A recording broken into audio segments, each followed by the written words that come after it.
it all comes down. The whole financial system? Why do I get the feeling that the left just wants to burn the country down to a heaping pile of dog manure? Hello, everyone. I am Kenneth Amaduri, and I wanted to just speak my mind for a few moments here. I get into these skirmishes quite a bit now with liberals and people that hate Donald Trump and the country so much. And now it's not that I'm not willing to point out when I don't like something that Donald Trump says and have a reasonable discussion about it. It's the fact that the left is so vile and spiteful and truly un-American that there is no reasonable discussion with them. It is like Donald Trump pointed out in the press conference this week. It's the hateful tone that is being shown by the media, and that ultimately trickles down to brainwashed voters. And by the way, the press conference, if you watched it, was funny, hard-hitting, and really connected to the American people. When he reneged on CNN being fake news and replaced it appropriately with very fake news, that was hilarious. And I wished at that point that the news conference would have went on for at least another hour or two. But sure enough, headline news about the press conference at the Rolling Stone magazine was 18 WTF moments from Trump's unhinged press conference on absolutely trivial things. Really, I went down the list and there wasn't anything in there that I thought were WTF moments.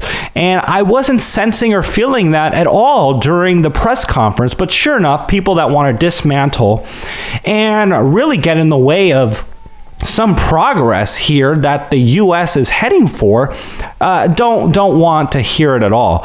And of course, they didn't write in the magazine, yeah, Trump, thank you for encouraging businesses to invest in the country. You know, like Ford canceling a $1.6 billion plant in Mexico and instead investing $700 million in Michigan. And to be fair, this isn't all great news, right? Well, that's like 1,000 less jobs that Ford could have created for the Mexican economy. Instead, those jobs are now here. Now, for globalists, this might not be good news. But what do you expect from people who don't seem to care about the future as we are watching our country absolutely disintegrate? Consider the way millennials are now living poorer and in their parents' basement, broke, and many well-educated at that. We don't notice as millennials, I'm a millennial myself, that things have changed because we don't know any better. We don't know any differently. But I promise you, if there was a time machine for a 20 or 25-year-old living 40 or 50 years ago, and if they were to be put smack dab in the middle of 2017, they would look around and say, these young people are living in a third world hellhole and settling for much less than they had to. You know, really graduating now with $37,000 of student debt on average, with average wages only at $55,000 a year for households. We're talking about households now on average. And yes, these wages have stagnated now since 2000. I think we're below where we were in 2000, adjusted for the government inflation. And doctors and lawyers are graduating and living as if they were cashiers at 7-Elevens. The way these people used to live years ago. That's how doctors and lawyers now live in the middle of these urban cities. But the left doesn't want to point this out. They want to be the champions for global charity at the expense of the American middle class, much of which, granted, the majority of people don't even realize that they are doing. I talk to them all the time, and most average lefties don't get it, which is great for politicians. Everyone, on another topic now, is crying about the wall, but then whine about growing wage inequality for the past 40 years. And just so you know, not all businesses are against open borders. Not all Republicans are against open borders. That's cheap labor for them. More profits in their pocket. And not to mention, they get their house cleaned and mowed at a discounted rate.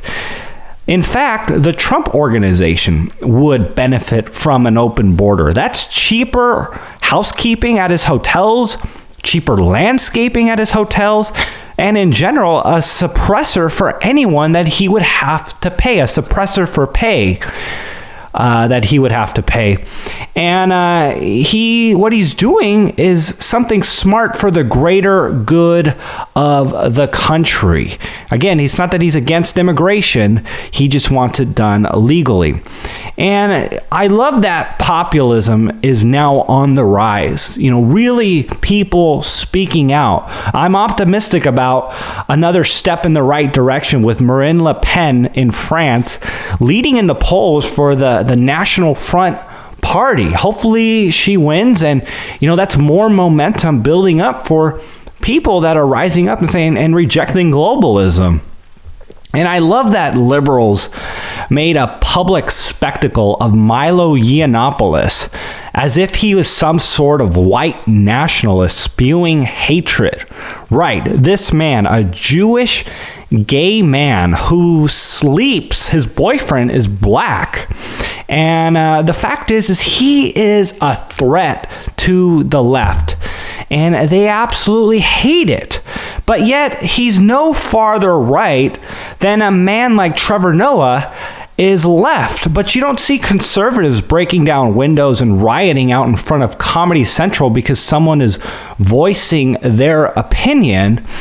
But anyways, this is starting to go a little long, but I just wanted to say that I'm a libertarian as anyone else and anti-government as anyone else. And but at the same time, I don't find it productive to be so righteous that I completely remove myself from the conservative and liberal discussion. I know a lot of libertarians and people on YouTube, they talk about how both sides are bad, and I do understand that, but I do believe there's some good out there and there's some hope with what is on the horizon, even with a guy like Trump. It's not all perfect, but there's a lot of good and steps in the right direction that I think we do need to acknowledge. And when it comes down to your specific future and your specific finances, do what you need to do. I mean, separate yourself from the debate and make sure that you're doing what is best for you and your family. But for the sake of the country, really try and understand some of these trends and stand up to lunacy when it presents itself. So many conservatives are so spineless when it comes to facing the radical, politically correct left. And I'm sick of being surrounded by a bunch of cowards. Start standing up for what you believe in, and let's hope some positive change can be made with the direction the country is going, even though it's going to be tough. Nonetheless, if you guys want to follow more of my work, visit me at crushthestreet.com. You can sign up for the newsletter. I will talk to you guys later.